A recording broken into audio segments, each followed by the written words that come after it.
अस्सलाम वालेकुम। आप देख रहे हैं यूएई उर्दू न्यूज़ और मैं हूं सत्तार लगारी।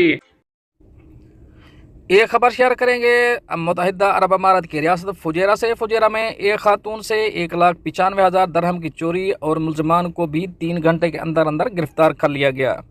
फुजेरा पुलिस के मुताबिक 2 अफराद ने एक खातून की गाड़ी से 1,95,000 दरहम तकरीबन $53,000 नकदी चोरी की।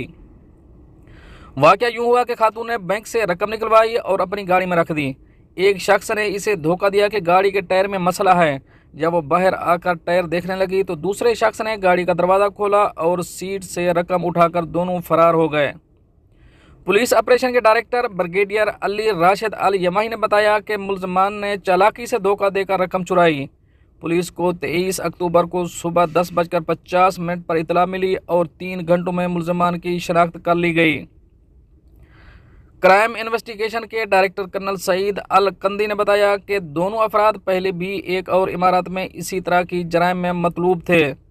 उनकी लोकेशन शारजा में मिली और शारजा पुलिस के ताउन से इन्हें गिरफ्तार कर लिया गया। अब इन्हें कानूनी कार्रवाई के लिए प्रोसिक्यूशन के हवाले कर दिया गया है। फुजेरा पुलिस ने अवाम को खबरदार किया कि बैंक से नकदी लेकर निकलते वक्त होशियार रहें और एहतियात करें।